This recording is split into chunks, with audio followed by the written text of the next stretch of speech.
¿Qué tal? Soy Miguel Caballero, fundador de Tutelus. Llevo en el mundo cripto desde el año 2017. He escrito 3 libros sobre Bitcoin, blockchain, tokenización, Ethereum, finanzas descentralizadas.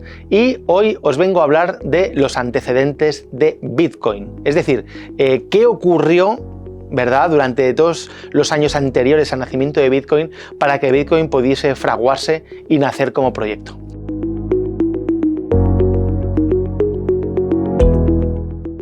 Y si nos remontamos a los orígenes, o mejor dicho, los antecedentes de Bitcoin, vamos a ver que no es nada demasiado moderno. Es decir, por un lado, Bitcoin está basado fundamentalmente en criptografía. La criptografía lleva acompañando al ser humano desde siempre, aunque podemos decir que la criptografía moderna, es decir, la surgida a partir de la Segunda Guerra Mundial, con la fabricación de la famosa máquina Enigma, que todos conoceréis, ¿no?, por parte de Alan Turing. Bueno, Alan Turing no la fabricó, Alan Turing la hackeó, consiguió descifrarla. La máquina Enigma la crearon los nazis para cifrar sus comunicaciones. Pues a partir de ahí, los países modernos, ¿no?, sobre todo los que ganaron la Segunda Guerra Mundial, se dieron cuenta de la importancia de la criptografía. De hecho, hay una frase que a mí me gusta mucho siempre, que se dice que la Segunda Guerra Mundial la ganaron los aliados básicamente por el dinero de los americanos, la fuerza de los rusos y la inteligencia de los británicos.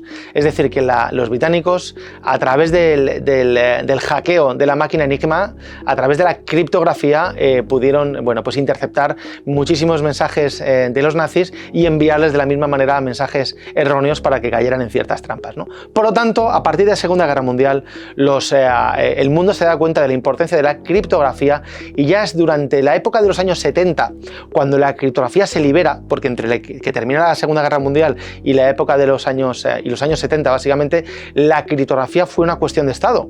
Es decir, o te movías en entornos militares o no podías aprender y desarrollar criptografía, ¿no? Pero a partir de los años 70 se libera y empiezan a aparecer personajes, matemáticos, que desarrollan algoritmos muy interesantes.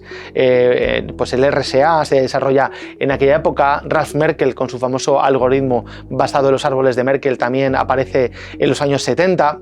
Estos mismos matemáticos criptógrafos que en los años 70 desarrollan estos algoritmos, en los años 80 configuran y consolidan un movimiento, ni siquiera político, un movimiento libertario llamado hacktivismo. Es cuando en los años 80 aparece la figura del hacker, ¿no?, como una especie de mago técnico, ¿no?, informático, capaz de construir belleza alrededor de computadoras y de utilizar las computadoras y la computación para mejorar el mundo. En la propia definición de un hacker no hay ningún elemento negativo. Lo digo porque cuando hoy en día escuchemos la palabra hacker con ánimos peyorativos, el periodista que le está usando lo está usando mal. Está hablando de ciberdelincuentes, no de hackers, ¿no? El hacker es alguien, como digo, que utiliza sus conocimientos para hacer el bien y para desarrollar, en este caso, criptografía y productos que puedan ayudar al ser humano a ser más libre a través de la tecnología. Bien, entonces en los años 80 aparece el concepto hacker. Este concepto ya se empieza a desarrollar, incluso políticamente hablando, en los años 90, donde aparece la figura del cyberpunk, ¿no?, cyberpunk en inglés, y donde empiezan a aparecer las principales o las primeras incluso asociaciones de criptógrafos que empiezan a trabajar, ¿no?, con un objetivo común de proteger a la humanidad desde el punto de vista de cifrar las comunicaciones entre los ciudadanos, ¿no? Aparece la EFF, la Electronic Frontier Foundation, que hoy en día sigue viva, una de las grandes precursoras y defensoras del Internet público, y aparece, como os digo, pues mucha gente alrededor del concepto de: señores y señoras, utilicemos la criptografía para proteger las comunicaciones de los ciudadanos. El Estado no tiene por qué enterarse de todo lo que hacemos. Vamos a utilizar la criptografía para preservar nuestras libertades individuales. Bien. Entonces, esto se desarrolla mucho en los años 80 y sobre todo 90. Y es entre los 90 y los 2000 cuando aparecen 4 proyectos técnicos muy importantes que son los que podríamos llamar los precursores de Bitcoin. Aparece David Chaum, un emprendedor muy importante que crea DigiCash, la primera propuesta de creación de dinero electrónico muy interesante que no llega a cuajar, bueno, pues por el estado del arte, porque fue la época donde se lanzó Windows 95, fijaros, estamos hablando de hace años, y digamos, yo creo que el ciudadano en definitiva no está preparado para tener un dinero digital, ¿no?, en su ordenador. Pero bueno, ya fue uno de los grandes precursores de Bitcoin este proyecto por la concepción de dinero electrónico.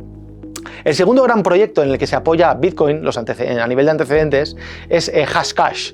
Es un algoritmo creado por Adam Back, un personaje que tiene mucho que decir en el mundo Bitcoin y de la descentralización.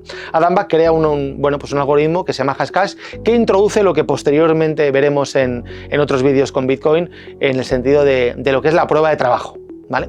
Hay un tercer proyecto muy interesante creado por Nick Szabo, introduciendo el concepto de contratos inteligentes, es decir, aparece el término smart contract 25 años antes de que este término se introduzca en el modelo de Ethereum.